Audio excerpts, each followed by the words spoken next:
I really do love Nagi seishiro, but am I the only one who thinks that they're dragging this out? It feels like every chapter has the same introspective thoughts and endless dialogue, but don't worry, today's events finally seem to wrap it all up. What's going on everyone? I'm Animasu of course, and today we're diving into the officials of Blue Lock chapter 310 titled Just Give Up. If you want to support the channel or just stay caught up on Blue Lock, make sure you're subscribed and drop a comment below with any video ideas you'd like to see next. I hope you enjoy the chapter, and don't forget to join the Discord linked below to say hi.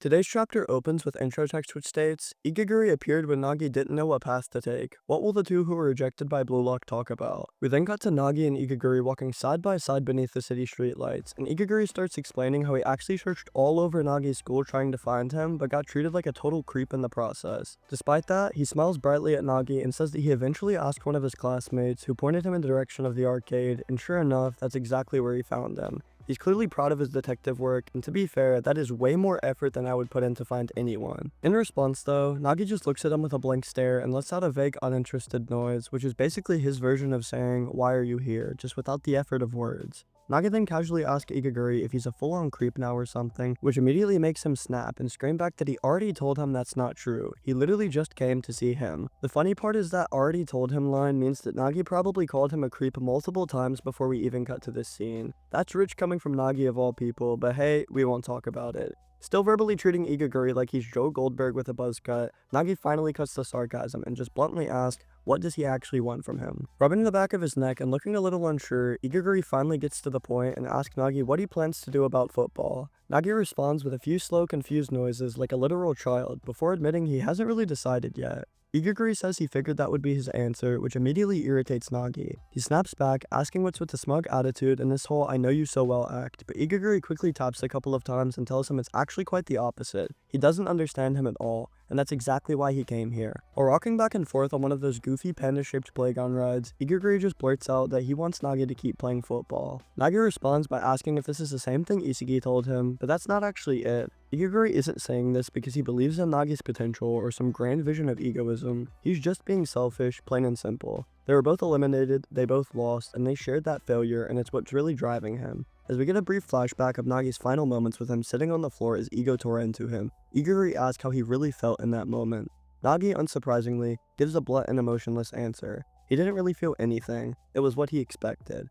But that lack of care only opens the door for Igaguri to talk about what he felt. Staring off into the distance, Igaguri admits that yeah, he was frustrated to his core when he lost, but deep down, he was actually happy. Nagi just watches with a blank, slightly confused look as Igaguri keeps going. He explains that when he joined Blue Lock, his only real goal was to go pro, even if just barely. That was it. No dreams of being the best striker in the world or rewriting football history, just going pro. Because even a single bid, no matter how small, meant he wouldn't have to inherit his family's temple back home. And he did make that dream come true. It's exactly what Ego said about Nagi's raw talent and how easily he could get by. Igaguri didn't need the top, he was fulfilled by the bare minimum. I know a lot of people love to poke fun at Igaguri, including myself, but in all honesty, this is a fair mindset. He grew up being forced into a future he did not want, so anything to escape that was enough.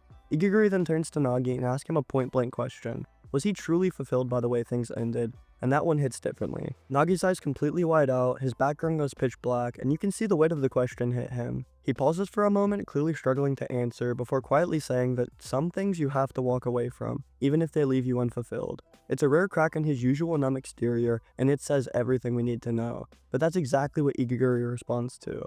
With genuine fire in his voice now, he tells Nagi that there is no such thing as a limit to your dream. If he still wants to play, then he doesn't have to walk away.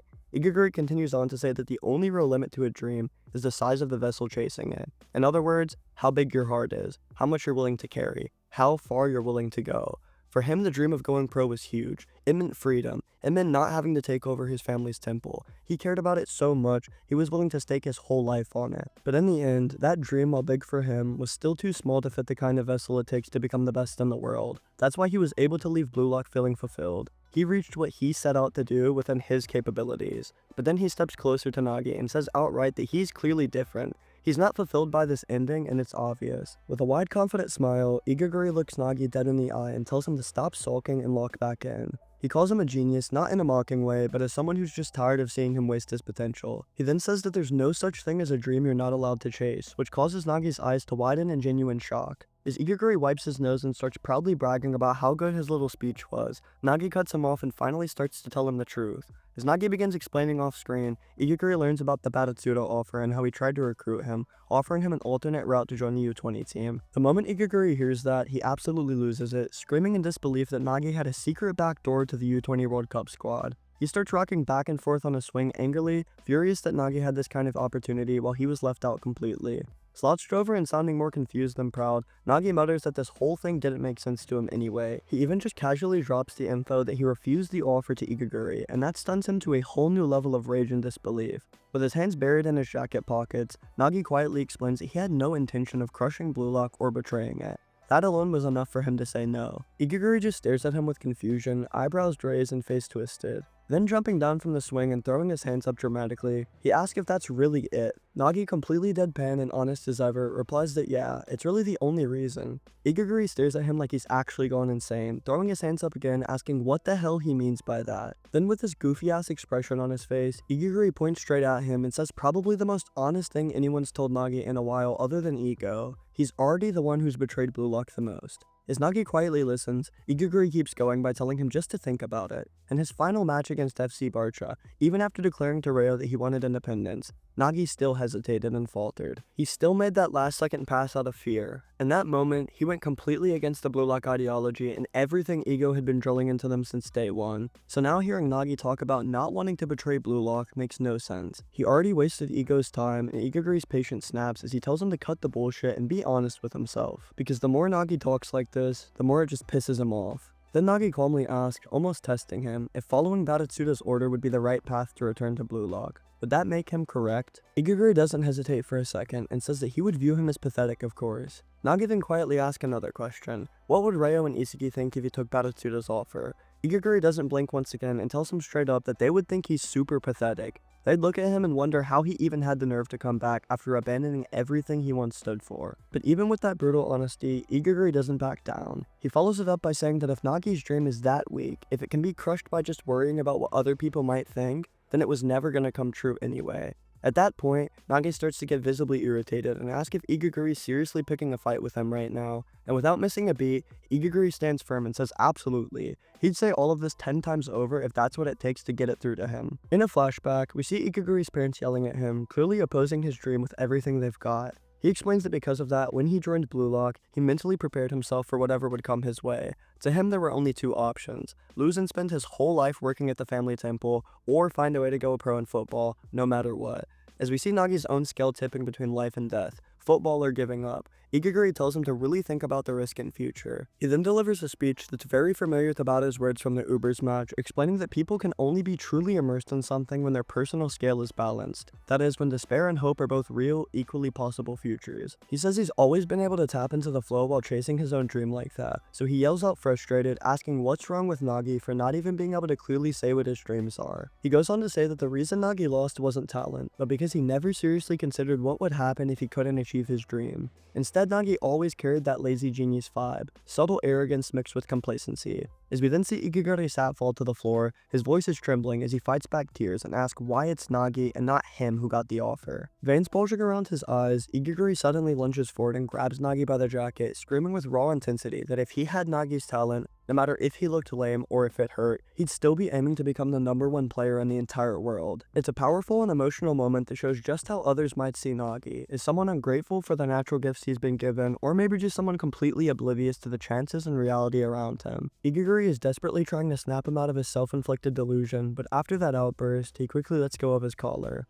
After a heavy moment of silence, Igaguri takes a breath, calms himself down, and apologizes to Nagi. Looking down at the floor with a deadpan expression, he says that meaningless hypotheticals do not matter and admits that it's Nagi's life after all, and he shouldn't be sticking his nose into it. But instead of anger, Nagi's eyes hold a flicker of light. Slowly he bends down and picks up Igaguri's hat and then places it on his head, which really emphasizes the height difference between the two of them. Looking down at Igaguri and locking eyes with him, Nagi sincerely thanks him for coming all this way and delivering that intense speech. Then, in a rare moment of honesty and warmth, or at least attempted, he swears that he'll become a good monk someday. As Igaguri already explained though, he got a bid and has no intention of becoming a monk or going back to the temple.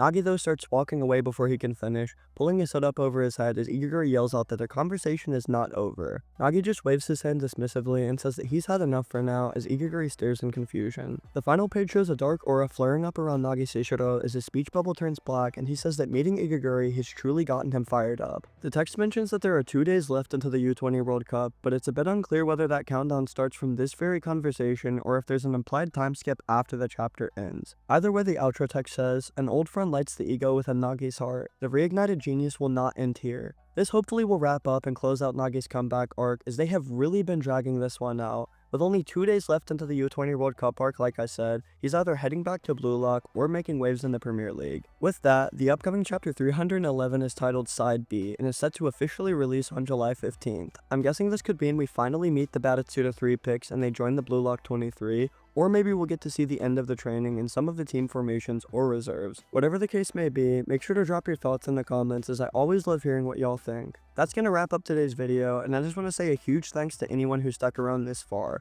I promise I really do enjoy making these videos, and I know I sound unenthusiastic, I just have been sick for so long and I don't know why. If you want to keep up with all things Blue Lock and support the channel, make sure you're subscribed and drop a comment below as it really helps me out. I've also got a community Discord linked in the description where you can chat with me and other fans, so feel free to stop by and say hello. I hope you all have an amazing day, and I'll catch you in the next video shortly.